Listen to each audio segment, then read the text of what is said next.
O'zbekiston Professional Oliy Ligasining 5-turdan o'rin olgan Neftchi va Mashal jamoalari o'rtasida uchrashuv bo'lib o'tdi.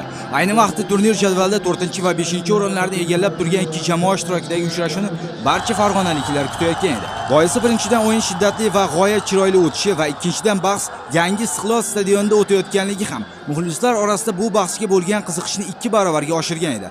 Axir Neftchi o'z uyida ikkita o'yin olib borgan bo'lsa, shundan biri Qirgulda, ikkinchisi Qo'qonda bo'lib o'tdi. G'alabali o'yinlar tufayli ular Istiqlolda o'ynash imkoniyatiga ega bo'ldi. Bundan albatta barcha xursand edi. Joriy yilda Murod Ismoilov boshchiligidagi Neftchi sovrinli o'rinlar uchun kurash olib borayotgani bois stadionlar to'lib toshmoqda.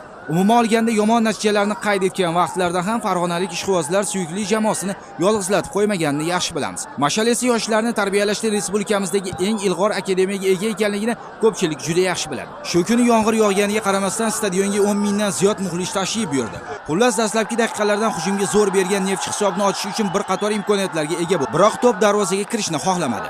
Mashal ham ko'plab vaziyatlarni qo'ldan boy berdi. Lekin Neftchi jamoasi posboni Yevgeniy Cheremetsin raqiblar zarbalarini bartaraf etishga muvaffaq bo'ldi. Birinchi bo'lim mezbonlarning kichik ustunligi bilan yakunlandi, ammo hisob ochilmadi.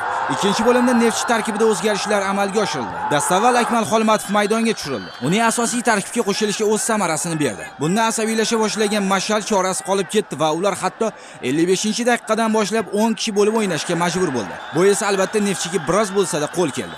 Otabek Haydarov maydonga tushgandan so'ng Neftchi yanada kuchaydi va bu o'z samarasini berdi. Uning goli Neftchiga g'alabani taqdim etdi. Bruno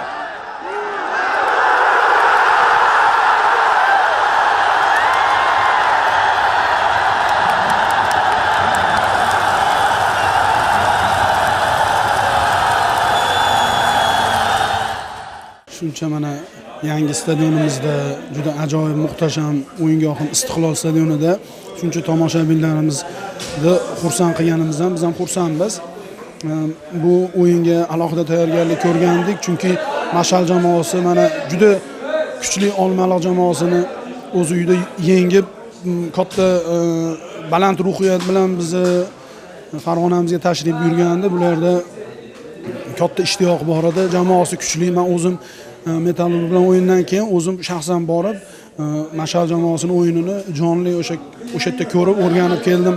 Bundan tashqari 3 ta o'yinlarini video tasmasini olib tahlil qilib, bugun nihoyatda qattiq tayyorgarlik ko'rdik. Xudoga shukr, mana omadimiz kelib, to'g'ri imkoniyatlardan foydalanmadik, omadimiz kelib g'alaba qozondik. Muhimi g'alaba. Uchrashuvdan so'ng ketma-ket g'alaba qozonayotgan Neftchi a'zolar o'z xursandchiligini nishonlab, muxlislarga minnatdorchilik bildirdi. Biz esa ular bilan kiyinish xonasida suhbatda bo'ldik. Akmal aka, bugun zaxiradan maydonga tushish qaysidir maydonda bu o'z samarasini berdi deb o'ylayman. Neftchi jamoa g'alaba qozondi. Nimani his qilyapsizlar? O'z samarasini bergan bo'lsa xursandmizda. Nimani his qilyapsizlar? Xursandchilik, mana qarang qancha xursandchilik. Shunaqa polamiz bor ekan, o'ynamayapmiz. Achinarli holi bu. Endi mana bundan keyingi o'yinlarda qanday o'yinlar? Mana Istiqlol stadioni birinchi o'yin va birinchi g'alaba bu Istiqloldagi. Endi bu birinchisi bo'lsa, oxirgisi bo'lmasin deymiz. Mavsumdagi endi. Mavsumga niyat chempionlik. Ikkinchi taym o'yinimiz o'zlarini ko'rdirish. Birinchi taym hamon shu 10-15-20 minut yangi stadion muxlislarning yonida bari hayajon bo'ladi. Ming ana bo'lsa. Gol urish, golni, g'alabani umuman kimga bag'ishlaysiz?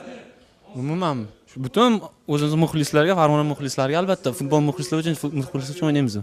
Mana shu Neftchi jamoasining g'alabali o'yinlaridan keyin ko'pchilik muxlislar o'ylabki, nasib qilsa Neftchi jamoasi 2016-yilda Osiyo Chempionlar Ligasida o'ynaydi deb. Sizlarda qanaqa bu bo'yicha hissiyotlar?